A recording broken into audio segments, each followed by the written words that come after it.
Hey guys, so for your bell ringer today, I looked over all of your responses and I gathered the data from the diagnostic grammar test that we took yesterday.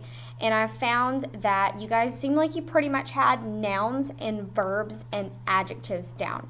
You know how to identify those, you know how to find those, you know what you're doing with those. However, you seem to have some issues with pronouns and adverbs and interjections and a couple of those other ones you kind of weren't sure. So we're going to start here with pronouns.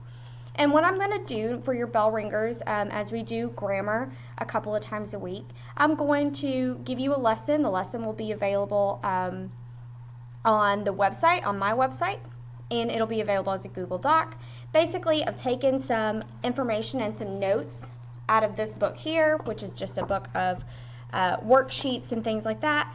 I'm going to teach them to you as a mini lesson, and then you're going to just take a quiz on Go Formative, and we'll track your progress and see how you're doing. So hopefully this will go well. Please let me know if you like it. Please let me know if you hate it, and let's go ahead and get started. You should be able to see my screen here, but you'll be able to see that we're going to be discussing pronouns today from Got Grammar. Basically, a pronoun is a word that's used in place of one or more nouns. I chose to do this one first because we talked about in class sometimes how there will be unclear pronouns, especially when you're integrating quotes, and I'm kind of like, if you don't introduce the quote properly, I'm kind of like, I don't know where this quote is coming from. I don't know who it's referencing. I'm not really sure, and it helps provide me with the context of the quote so that it can better support your claim and support your thesis. So that's why we're going to start here, so that you know what I'm talking about when I say the pronoun is unclear. I'm not sure who the he is referring to. So we use pronouns to refer to a noun that comes before the pronoun. An example of this is Roberto feels that he can win the race. So this is the noun, Roberto. He is the pronoun. It would be awkward if we said Roberto feels that Roberto can win the race, right? So that's why we use that pronoun. However, let's say we took this part off. He can win the race. Do I know who do I know who is being talked about? Who is this he? No. And so it becomes an unclear pronoun.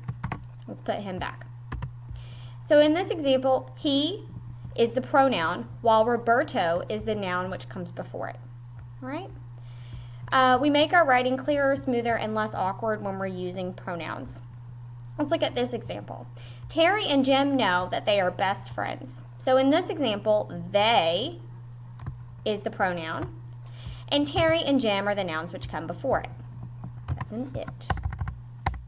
Good. We use the pronoun they because it would be confusing and it would not be clear, it would be kind of awkward and clunky to write and to read. Terry and Jim know Terry and Jim are best friends. So we use the pronouns. However, if we were to take this first part off and we just said they are best friends, then we don't know who is best friends and the pronoun becomes unclear. So let's put it back. There are several types of pronouns. There are first-person pronouns, second-person pronouns, and third-person pronouns. So I just made this table that you can remember them by. First-person pronouns refer to the person who is speaking. So if I'm speaking and I'm telling you about something I did, like I went out to eat, I went to the mall, then I'm going to be using first-person pronouns. Or I might say, this is my book, or this classroom is mine. It's not really mine. Of course, it's Alpharetta High Schools in Fulton Counties, but, you know, we can pretend and live large. Things like we. So this is our classroom. Ours, us, things like that. It belongs to us. That could be another first-person pronoun situation. Second-person pronouns are things like you, your, and yours. That is your book. This is your classroom. You need to do that. Those are second-person pronouns, and they refer to the person spoken to. For example, Joey, can you see the bus? In this case, you is referring to Joey. Okay? Third-person pronouns refer to anyone or anything else. For example, Bob saw us do the assignment. So Bob saw us do the assignment. All right? Here's some other options. instead of us, let's say Bob saw him do the assignment. So he, his, him, she, her, hers, its, is, that is hers, that is his. He needs to go to practice.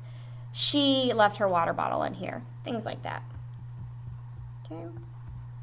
Reflexive pronouns, they're formed by adding self or selves, okay? Myself, himself, herself, itself, ourselves, themselves, yourself. These are all of your reflexive pronouns. Interrogative pronouns are used to ask a question. These are which, who, whom, and whose. Demonstrative pronouns are used to point out a specific person or thing, such as this, that, these, or those. And indefinite pronouns, you'll see that this is the longest list. They do not often refer to a specific person or thing. And you can just find some of those here, indefinite pronouns. All, each, either, more, one, another, either. Oh, there's a repeat, Miss Macklemore. Oh my gosh. Okay. Any, everybody, much, several. Another repeat. No. We're good there. Okay. Everyone, neither, some, anyone, everything, nobody, somebody, anything, few, none, someone, both, many, no one. So those do not refer to a specific person or thing, but we have to have them. When I refer to the class as a whole, I'll say everybody. Do this. It's an indefinite pronoun because I'm talking to everybody in the room. You're not sure which person I'm talking to because I'm talking to everybody. What if I said, is there anybody in the room who needs help with this? I'm not necessarily saying, oh, hey, John, do you need help with this? Or, oh, hey, Katie, do you need help with this? I'm asking, does anybody need help with this? And so it's indefinite. You're not sure who I'm speaking to. Let's talk about what's the point of all of this and how can you use pronouns in your actual writing. So as we talked about, pronouns can be used to make sure that your writing stays clear and concise so the readers will not get confused. And why do we not want readers to get confused? I wish I could be here to hear you say it. We don't want readers to get confused because what you have to say is important, and the reader needs to know what you have to say. Therefore, as long as you're not using unclear pronouns in your writing, you should be okay, and your pronouns should be clear, and they should help your writing be clearer, smoother, and less awkward. All right. If you have any questions or you want to go over this handout again or watch the video again, please do so. The handout will be available on my website, and the video will also be available on my website. After watching this video, close it out, go to goformative.com. You'll look up at the screen, and I'll have displayed there a code for you to take your pronouns quiz, and that will tell me and you whether or not you've mastered pronouns, and we can go on to adverbs. Thanks so much for watching.